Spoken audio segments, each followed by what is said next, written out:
자, 이것은 이 카드뮴 환원법은 이런 게 있습니다. 이런 유리 컬럼이 있으면 여기다가 이렇게 카드뮴을 채워줍니다. 카드뮴을 채워놓고 시료를 여기에 부으면은 이 시료가 물이 이렇게 내려와서 끝내 어떻게 되냐 이렇게 내려오게 됩니다. 똑똑똑똑똑똑 이렇게 쌓이게 됩니다. 그러려면 이 안에 있는 이 질산은 카드뮴에 의해서 환원이 되어져서 나올 때는 뭐로 나오느냐? NO2- 로 나오게 되어 있습니다. 이 안에 pH 조건을 잘 맞춰 놓으면은 이 카드뮴이 뭔가 화학 반응을 일으켜가지고 이 질산을 아지산으로 바꿔준답니다. 환원시켜준답니다. 예, 그건 뭐 알 필요 없고 아무튼 이것을 환원시켜서 아지산으로 만든다 말입니다. 여기 있는 그 표현이 여기 있습니다. 카드뮴 아몰감이 있고 특수하게 제작된 컬럼이 이겁니다. 컬럼이고 이걸 통화시키면 질산이온은 아지산으로 변하게 되고 이 아지산 이온을 측정 방법은 앞에 얘기했죠, 그죠? 아지산 측정법이 따로 있었습니다, 그죠? 그렇게 해서 아지산을 측정한다.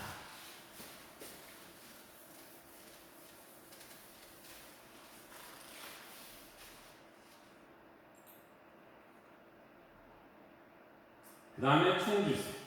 지금 우리가 하는 것은 질소에는 종류가 네 가지가 있습니다. 유기질소, 제일 먼저 유기물로 되어 있는 거, 유기물 안에 있는 질소, 유기질소. 그것이 분해되어서 나온 암모니아. 그 암모니아가 한번 산화가 되면 아지산.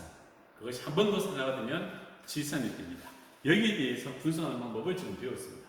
그런데 어쩌다 보면 굳이 그냥 이렇게 질소 화합물의 존재 형태별로 분석할 필요가 없을 때가 있어요. 그냥 총량을 알고 싶다. 한 번에. 한 칼에 그냥 총량 알고 싶다. 그 말이죠. 그죠?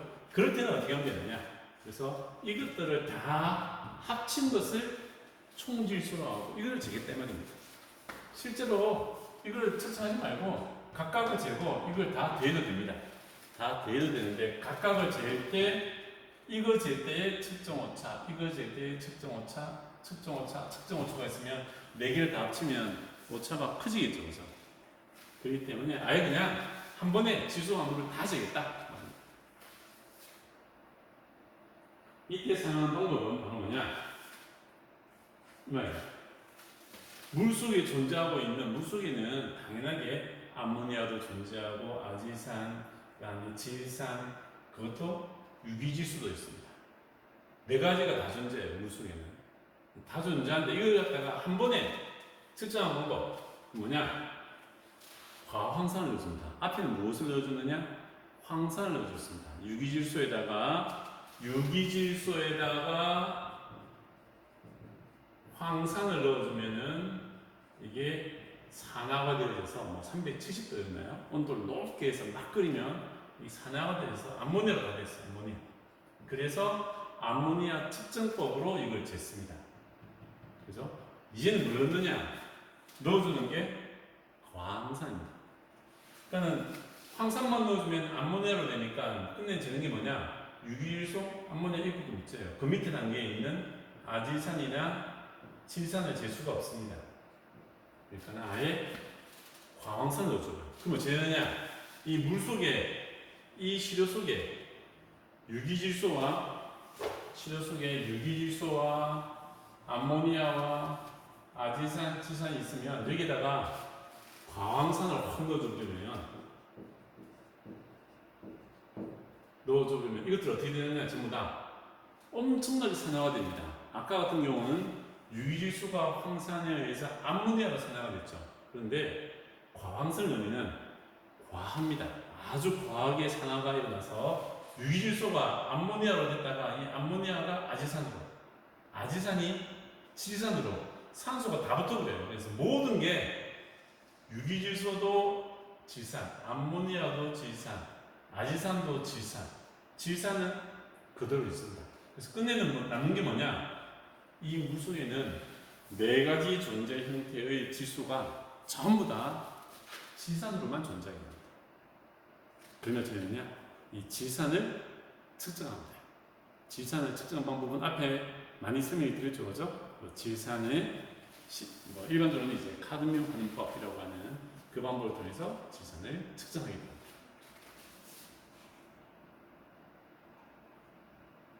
있습니다. 네.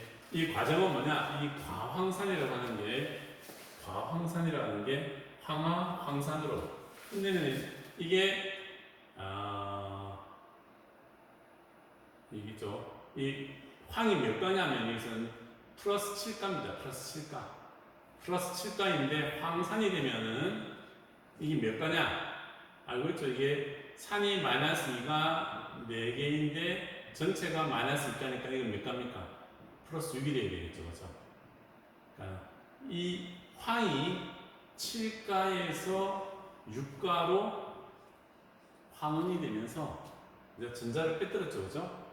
전자를 빼뜨려서 플러스 7에서 플러스 6으로 되면서 다른 쪽에 있는 전자를 빼뜨려 놓는 겁니다. 그러면서 다른 쪽을 산화시키는 거죠. 이렇게 산화하다. 취소 자료의 용도. 제일 먼저 암모니아 농도를 먼저 잽니다. 암모니아 농도를 재는 이유는 바로 이 암모니아가 있으면 있을수록 어떻게 되느냐? 잔류염소 소독을 할 때 방해물질로 작용합니다. 즉 우리 여기서 잔류염소 있죠, 그죠? 물에다가 잔류염소를 넣어주는 목적은 뭐냐? 물 속에 있는 미생물을 없애기 위한 겁니다. 살균을 위한 겁니다. 그죠? 살균. 그런데 물 속에 암모니아가 있으면 이 잔류염소는 암모니아랑 반응을 해버려요. 아주 쉽게. 그래서 결합 잔류염소를 만들게 되고 쉽게 말해서 그 말은 뭐죠? 소독 효과가 없는 거죠. 소독 효과가. 그래서 일단 암모니아성 질소의 농도를 알게 되면은 그것과 반응할 수 있는 잔류염소의 양 플러스 그 다음에 추가되어지는 양이 미생물을 죽이는 데 사용되어질 겁니다. 그렇죠? 그때까지의 양이 뭐였습니까? 불연속적 염소 소독. 이 말이 뭐죠? 넣어주는 염소가 암모니아랑 결합하는 그때까지 들어간 염소의 양이 이 정점입니다. 그렇죠? 그래서 이때 암모니아성 질소의 양을 알 필요가 있습니다. 그래야지 우리가 소독하기 위해서 잔류염소를 얼마나 넣어줄까 계산할 수가 있는 거예요. 자, 그리고 두 번째 질산염. 질산염도 왜 지느냐? 앞에 예를 들죠. 청색증. 이게 높으면 높을수록 청색증이 생기더라. 그러니까 헤모글로빈에 산소가 결합된 것을 막더라. 그렇죠? 그래서 질산염을 줍니다. 또 밑에 보시면 암모니아와 유기질소의 측정을 하는데 이때 보면은 이거 왜 호기성 생물학적 처리할 때 이 양을 왜 재느냐? 미생물은 호기성 처리라고 하는 것은 물론 유기질소도 산화시키겠지만 분해하겠지만 유기물을 분해하기 위한 겁니다. 유기물을 분해하기 위해서는 뭐죠? 미생물이 많이 있어야 되겠죠. 근데 미생물이 많이 있는데 미생물이 호흡을 하면서 유기물을 분해해서 에너지원으로 쓰려고 하는데 유기물은 많이 들어왔는데 그 속에 쉽게 말해서 유기물 안에 탄소는 많이 들어왔는데 질소의 양이 부족하다. 어떻게 되느냐? 그 유기물을 분해할 수가 없어요. 왜냐하면 유기물을 분해하는 목적은 간단한 겁니다. 내가 먹고 살기 위해서, 그리고 내가 내 자손을 퍼뜨리기 위해서. 그렇게 하다 보면 뭐가 필요하느냐? 내가 살기 위해서는 아미노산을 만들고, 아미노산을 통해서 단백질을 만들고, 효소를 만들고, DNA를 만들고, 이거 다 만들어야 됩니다. 다 만드는 게 필요한 게 뭐냐? 탄소뿐만 아니라 질소도 필요합니다. 그죠? 그래서 이 호기성 처리를 할 때 이 안에 유기물이 많이 있다. 오케이. 근데 유기물 안에서도 질소가 있어야 됩니다. 그래서 암모니아 혹은 유기질소의 양을 알아야 됩니다. 이게 너무 작으면 미생물이 끝내는 오염물질이 막 들어와도, 유기물이 막 들어와도 이 유기물을 더 이상 분해 안 해요. 왜냐? 아무리 먹을 게 많아도 우리도 목이 메이고 물이 없으면 밥을 더 이상 못 먹고, 그죠? 또 살아도 한 종류 음식만 보면 잘못하면 영양결핍으로 죽습니다. 그죠? 미생물도 마찬가지입니다. 그런 면에서 이것에 대해서 영양 조성 중에서 탄소하고 E는 많이 있는데 질소가 모자라다. 그러면 암모니아와 유기질소를 더 첨가해줘야 됩니다. 외부 질소를 넣어준다. 그리고 또 폐수 처리장에서 보면 슬러지가 나오죠. 그렇죠? 침전을 시키는 게 있는데 이 침전 대비는 뭐냐? 사실은 유기물이 양이 많습니다. 침전되는 것은. 그리고 일부는 다양하게 저기 호기성 혹은 현기성에서 미생물에 의해서 그다음 현기성 미생물에 의해서 이게 다 분해가 됩니다. 그죠? 분해가 되는데 이렇게 깔아앉아 있는 층간성 물질 슬러지죠. 그죠? 이 슬러지는 유기물 함량이 높기 때문에 이것을 갖다가 빼내가지고 그냥 밭이나 이런 곳에 뿌려도 비료로서의 가치가 있을 수 있습니다. 네, 이 말이죠. 근데 이 슬러지를 비료로 판매하려고 할 때 보니까 이 슬러지 안에도 당연하게 질소 함량이 알고 있어야 됩니다. 네, 탄수만 많이 있고 인만 많이 있는데 질소가 너무 없다. 그러면 이것은 비료로서의 가치가 없어요. 이것 또한. 그렇기 때문에 그때도 질소의 함량을 알아야 됩니다. 또 여기 보시면 뭐 최종 방류소 속에 유기질소나 암모니아가 많이 있다. 이렇게 되면 어떻게 될까요? 당연하게 이게 최종 방류소에 많이 있으면 하천으로 흘러나오게 되고 이것은 끝내는 어떻게 되죠? 끝내는 이것은 산화가 됩니다. 기억나시죠? 이렇게 시간 처음에는 유기질소하고 암모니아가 많습니다. 유기질소하고 암모니아가 많아요. 처음에는 이렇게. 근데 이것이 시간이 지나면 어떻게 되느냐? 시간이 지나면 될수록 산화되어져서 유기질소가 산화되어져서 암모니아가 나오게 되고 이 암모니아가 많아지다 보면 끝내는 어떻게 되느냐? 이것이 시간 지남에 따라 이것이 산화되어져서 끝내는 아질산 그리고 시간이 더 지나면 끝내는 이렇게 질산이 만들어지고 시간 훨씬 지나면 유기질소나 암모니아, 아질산은 거의 없고 질산 이온만 남게 됩니다. 그죠? 그 말은 뭐죠? 이렇게 한원 형태의 질소, 유기질소나 암모니아가 이렇게 들어오면은 산화되어져서 질산이 된다.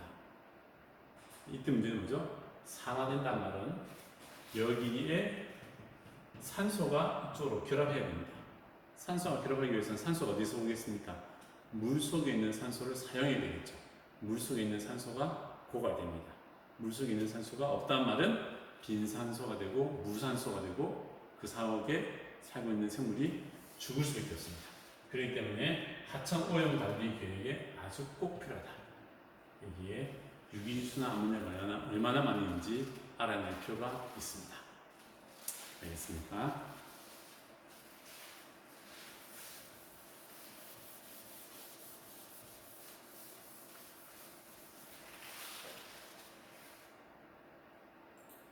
자, 연습 문제.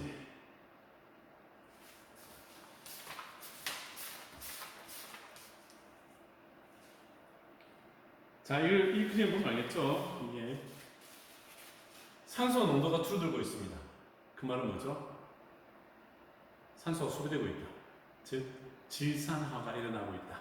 질소에 산소가 결합되면서 산소 농도가 줄어드는 거예요. 그러니까 유기질소의 농도는 줄어들고, 그죠? 줄어들고, 대신에 이것이 분해되면서 암모니아가 늘어나야 되는데, 암모니아 농도도 줄어들고 있습니다. 그 이유는 더 산화가 돼가지고, 아질산, 질산이 만들어지고 있는 거죠. 이것이 질산화입니다. 이렇게 가고, 이것이 끝내는 이렇게 질산화가 되는 것입니다. 그런데 더 멀리 갔더니 한 16km까지 갔더니 유기질소나 암모니아 이것은 농도가 낮습니다. 낮은데 끝내는 어찌 될까요? 이게 질산의 농도가 더 없어졌어요. 산소는 아예 없어요. 이게 무슨 말입니까 이게? 또 이 현기성 조건이 있단 말이죠. 그래서 이게 환원이 됐습니다. 환원. 즉 탈질산화가 일어납니다. 예를 들면 어쩌느냐 심각한 거죠. 아질산이 늘어난 것도 아닙니다. 이것 자체가 뭔가가 다른 형태로 바뀌어버린 겁니다. 그렇죠? 현기성 조건이 됐다.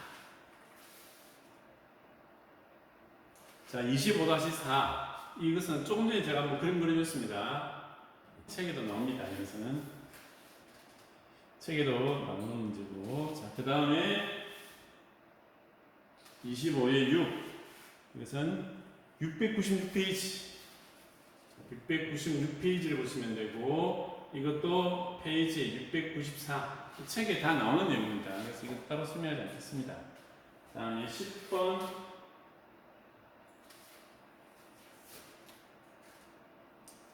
자, 하천에 암모니아가 많이 나왔다. 어떠한 환경 문제가 생길까? 암모니아가 많이 나오면 어떻게 되어있죠? 아까 말한 것처럼 암모니아가 많이 나오면 이것이 질산화가 일어나서 이 암모니아는 끝내는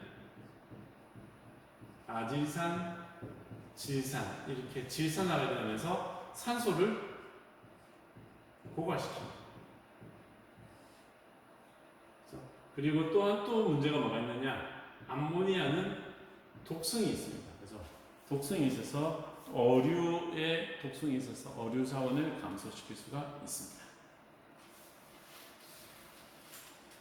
저 밑에 19번.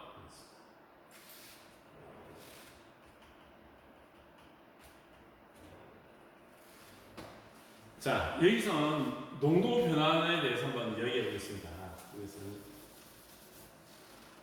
자, 이 문제 이 두 개 보시면 비슷비슷합니다. 암모니아, 아질산, 질산이 있는데 총 질소 농도를 계산하시오라고 하는데 밑에는 전부 다 밀리그램 퍼 리터, 위에는 밀리몰로 되어 있습니다. 농도 단위가 다르죠, 그렇죠? 이런 것들 좀 어렵습니다. 농도 단위 환산하는 거죠, 그렇죠? 자, 암모니아가 0.0이다. 암모니아가 0.25 밀리몰. 그러면 암모니아의 분자량이 있죠? 17입니다. 분자량. 그러니까 이것은 암모니아의 양은 0.25 곱하기 분자량이 암모니아의 양이에요. 암모니아. 이것은 암모니아. 근데 지금 우리가 구하고자 하는 것은 뭐죠? 암모니아를 구하는 게 아니고 그 속에 있는 질소의 양을 구하는 겁니다. 질소. 그럼 이 속에서 질소는 얼마입니까? 14죠. 그러니까 내가 구하고자 하는 것은 암모니아에서 질소가 차지하는 비율. 밑에 있는 아지산 같은 경우에는 몇 몰이냐면은 0.0이네요. 0.02 밀리몰. 그럼 이것의 분자량은 얼마냐? 14에 32.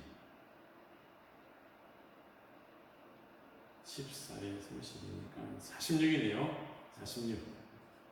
그리고 끝내면 곱하기 46 하면 아지산 이온의 양입니다. 분자량. 아지산 이온의 양. 근데 실제로 이 중에서 질소가 차지한 것은 46분의 14만 질소인 거죠. 그죠? 그 다음, 질산은 분자량이 얼마냐? 여기 14에다가 48.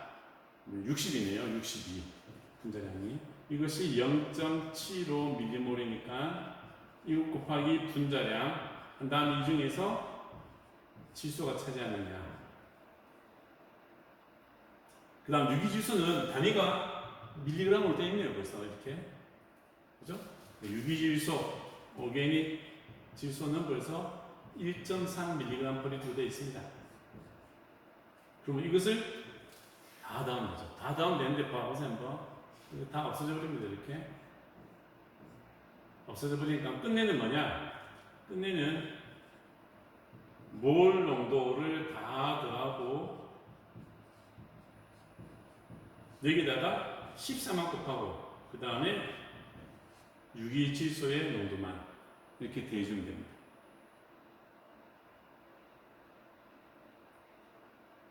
알겠죠?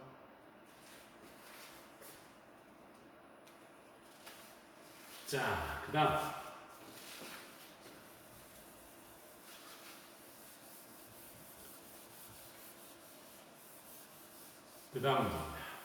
자, 여기는 농도가 벌써 나와 있습니다. 암모니아가 1.3mg, 암모니아가 1.3mg per L가 있습니다. 그럼 이것은 질소가 아니고 암모니아가 있는 거예요. 근데 이 암모니아 중에서 질소가 차지하는 건 얼마죠? 질소가 차지하는 것은 전체 분자량에서 암모니아가 차지하는 것은, 질소가 차지하는 것은 17분의 14입니다. 이것도 마찬가지죠. 이것이 지금 0.25mg 있다고 하는데 실제로는 이것은 아지산의 무게예요. 근데 아지산 중에서 질소가 차지하는 것은 이거. 질산은 15.1인데 이것도 마찬가지입니다. 이 무게라고 하는 것은 질산의 무게예요. 질산. 그 중에서 질소가 차지하는 유기질소는 단위가 0.9 그냥 밀리그램인데 이것은 전부 다 이것 자체가 질소로 환산되어져. 유기 지수에 표현되어 있죠. 그죠? 지수입니다. 여기서 지수. 이것들은 지금 암모니아가 되어 있습니다. 암모니아. 이것은 지금 암모니아이기 때문에 암모니아 성지수하면 지수의 무게이지만 이것은 지금 암모니아의 무게, 아지산의 무게입니다. 이렇게 해서 이것을 다 더하면 됩니다. 자, 그 다음 21번.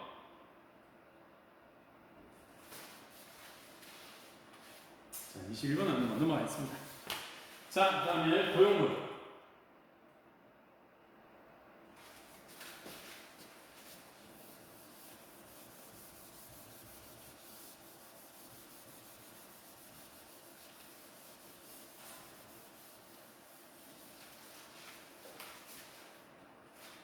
고용물이라고 하는 것은 여기 정의가 있습니다. 이렇게 액체에 들어있는 물을 제외한 모든 물질을 고용물이라고 합니다. 물을 제외한 모든 것. 일단 보통은 물을 건조시키기 위해서 103도에서 105도로 끓입니다. 끓여서 남는 것. 그렇기 때문에 증발해서 남는 거다 그래서 증발잔류물이라고 합니다.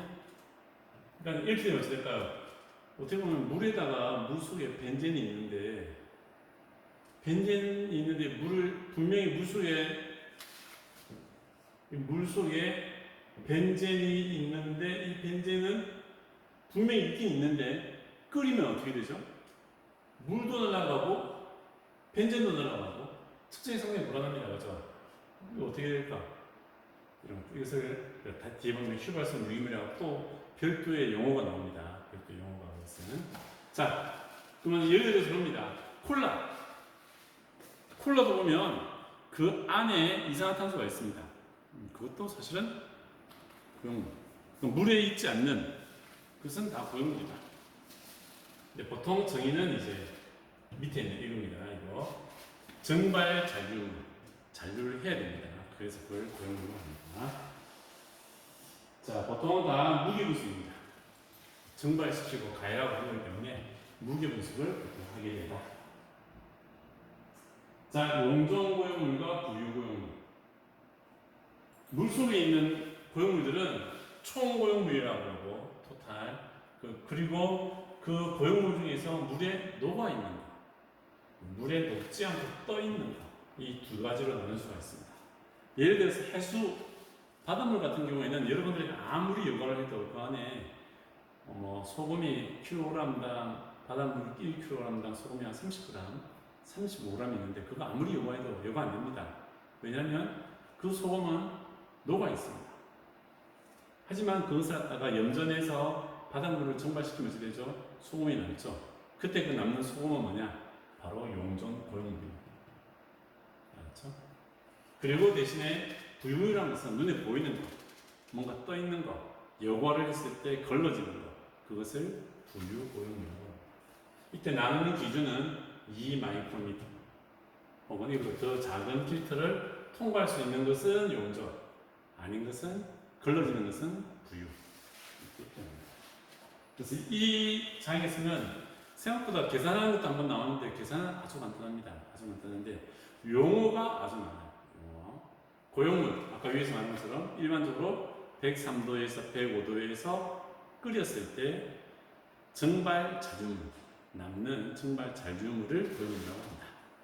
그 다음에 총고용물, 그리고 용존, 부유, 이 용어가 나왔습니다. 이거 말고 또 용어가 자꾸 나옵니다. 자, 그래서 우리가 마시는 음료수 같은 경우에는 고용물의 함량이 대략 이 정도 이내에 들어야지 마실 수가 있습니다. 이 말은 뭐였죠? 리터당 1g. 바닷물이 보통 한 30에서 33g의 소금이 리터당 있습니다. 1리터 이 정도 있습니다. 쉽게 말해서 우리가 이것을 바닷물을 먹기 위해서 어떻게 되느냐? 적어도 30배 희석을 해야 됩니다. 30배. 이것도 적응이 된 사람들은 먹겠지만 적응이 안 된 사람들은 먹으면 설사하고 막 그럴 겁니다.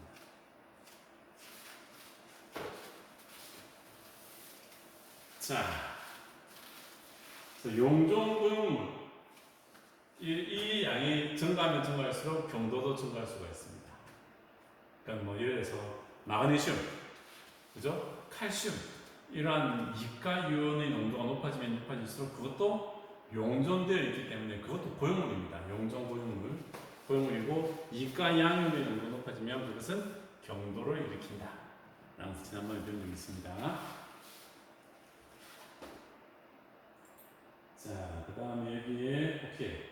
여기 보시면 총 고용물을 측정할 때는 측정하는 온도가 아까 위에서 말한 것처럼 증발 잔유물을 셀 때는 103에서 105도로 한다 라고 했는데 총 용존 고용물을 측정할 때는 이걸 측정할 때는 사용 온도가 다릅니다. 180도를 씁니다. 왜냐하면 여기 보면 어떤 것들은 물과 결합되어 있는 경우가 있는데 그 물까지 결합수라고 합니다. 광물 속에 결합되어져 있는 물까지 다 제거하기 위해서 온도를 더 높여줍니다. 이것만 높여주시면 됩니다. 자, 그 다음에 휘발성 고용물과 강렬 잔유물. 여기 보면 두 가지를 제가 색칠하는 게 있습니다. 하나는 휘발성 고용물, 이거 고용물입니다. 말했죠. 고용물이란 말은 103도에서 105도 가열을 하더라도 증발되지 않고 잔류하는 증발 잔류물입니다. 휘발성 고용물, 이것은 시료의 총 유기물을 말한다. 보나마나 103도 가열해도 남아있습니다. 남아있는 거. 밑에 보면 휘발성 유기물입니다. 이건 고용물이 아닙니다. 유기물이라고 했어요. 휘발성 유기물은 폭기만 해도 날아가는 것. 폭기만 해도 날아갈 수 있는 미량의 유기. 무기가 아니고 유기화물을 휘발성 유기물이라고 한다. 이 두 가지, 휘발성 고용물과 휘발성 유기물, 이 정의는 확실히 알고 있어야 됩니다. 서로 다릅니다. 완전히. 알았죠? 네, 이것은 폭기만 해도 날아가는 유기화물.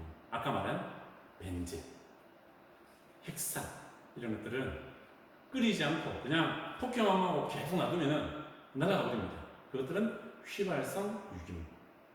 그러지 않고 아까 말한 것처럼 100몇 해서 남고 그 다음에 남아있으면은 총 고용물이겠지만 거기에서 이제 밑에서 나온 것처럼 550도로 가열을 했을 때 날아가는 것이 바로 뭐냐? 휘발성 고용물입니다. 자, 표준구수법이란 말은 이것은 휘발성 고용물입니다. 휘발성 고용물. 휘발성 고용물을 재는 방법은 뭐냐? 550도다. 103도에서 가열했을 때 남는다. 그 말은 뭐냐? 아, 그것은 총 고용물. 그런데 550도를 가열했을 때 날아가 버립니다. 어떤 것들은 이렇게 반응해서 CO2로 H2O와 CO2 물과 이산화탄소로 반응해서 날아가 버리는 게 있습니다. 이때 날아가 버리는 이것을 뭐라고 하느냐? 이것을 휘발성 고용물이라고 한다. 그래서 이때 이 온도는 뭐냐? 이 550도라고 하는 것은 이러한 유기물이 탄수화물과 기타 유기물들이 이렇게 열분해 분해되어질 수 있는 최저 온도. 이거보다 더 높으면 600도, 700도, 800도 당연하게 이렇게 됩니다. 여러분들 뭐 아궁이에 불 뗄 때 나무 갖다 놓죠, 막 불이 확 붙습니다. 온도가 몇 도입니까? 500도, 1000도 막 이렇게 올라가죠, 그죠? 당연하게 붙습니다. 예. 당연하게 열분해가 일어납니다. 이때 550이라는 것은 열분해가 일어날 수 있는 최종 온도. 그러니까 쉽게 말해서 여기에 휴지입니다. 이 휴지 나무에서 만들었어요. 유기물입니다. 유기물. 이런 유기물들을 갖다가 전기로에 넣으면 우리가 불을 안 붙여도 돼요. 불을 안 붙이고 전기로에다가 온도만 100도, 200도, 300도 올라갑니다. 이게 점점 올라가는데 550도가 되면은 여기다 불꽃을 붙지 않아도 그냥 알아서 열분해가 일어납니다. 열분해가 일어나서 이것이 없어져 버려요. CO2로 날아갑니다. 알겠죠?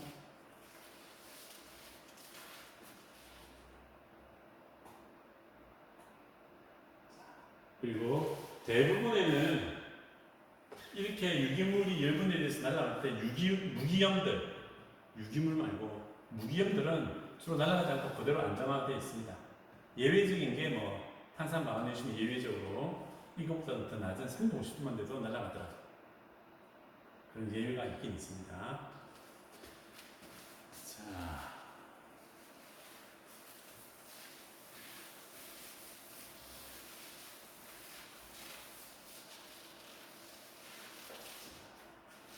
그 다음 이게 또 탄산수소 아모늄도 있는데 탄산수소 아모늄 이것도 보면 이것도 사실 날아가긴 날아가는데 이것은 무슨 뭐냐 건조 단계에서 105도 건조하는 단계에서 벌써 날아가는 겁니다. 그래서 실제 휘발성 고용물이 날아갈 때는 105도 건조해서 남는 것을 고용물이라고 했죠. 그죠? 103도나 105도에서 가열했을 때 잔류하는 정발 잔류물을 고용물이기 때문에 벌써 이것은 정발 잔류물을 만드는 과정에서 벌써 이것은 날아가는 겁니다. 그렇기 때문에 이것은 나중에 휘발성 고용물을 측정하는데 방해하지 않습니다.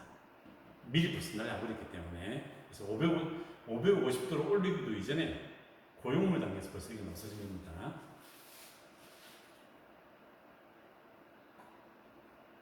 자, 그리고 탄산칼슘. 탄산칼슘은 여러분들이 알고 있는 조개 껍질, 굴 껍질이 탄산칼슘입니다. 이것은 825도 이상이 되면 이것도 분해가 됩니다. 무유무이죠. 그래서 온도를 갖다가 잘못 조절해서 뭐 800도, 900도 올라가 버리면 이까지 분해되게 되기 때문에 그래서 우리가 측정하고자 하는 휘발성 고용물의 양이 이까지 다 포함되어 버립니다. 이것도 날아가 버리기 때문에 그죠? 그래서 온도를 이까지 올라가지 않도록 조심해야 됩니다. 오차가 아주 크게 나타납니다. 그리고 여러분들 뭐 이런 거 있죠? 뭐 시골에 가서 불을 막 떼우고 이렇게 하다 보면 어찌 됩니까? 끓으면 막 날아가는 거 보이죠? 그죠? 뭐 이런 게 종이도 뭐 어찌 됩니까? 막 태우다 보면 어찌 됩니까? 종이 가루가 막 날아가는 거 보이죠? 이렇게 유기물을 하는데 이렇게 날아가 버리면 이것 또한 측정의 오차가 생길 수 있습니다. 그렇기 때문에 날아가지 않도록 회화로에 느껴지는 분재나 이런 것으로 조심스럽게 태워서 비산, 즉 날아가지 않도록 조심스럽게 한다. 이렇게 해서 550도에서 태우면은 이 유기물이 CO2와 물로 날아갑니다. 어떨까요? 남는 게 있죠, 그죠? 남는 거. 이렇게 날아가지 않고 남는 거. 남는 것을 해분 혹은 강렬 잔류 고용물. 강렬 잔류 고용물이라고 그러고, 날아간 물질을 휘발성 고용물이라고 합니다. 날아간 물질을 휘발성 고용물. 혹은 강렬 강량. 우리는 뭐 강렬 강량을 표현을 쓰는데 휘발성 고용물입니다. 이렇게. 자, 그 다음에 침강성 고용물. 침강성 고용물은 그냥 예전에는 이렇게 막 온도를 높이고 뭐 이렇게 하는데 옛날에는 그런 장비가 없었기 때문에 그냥 물을 떠가지고 가만 놔뒀을 때 그냥 깔아놓는 거. 중력에서 깔아놓는 거. 그런 것들을 그냥 침강성 고용물이라고 했습니다. 또 뒤에 보면 사진이 나오기 때문에 자, 다음 시간에 마저 이어서 고용물 측정의 중요성에 대해서 하도록 하겠습니다.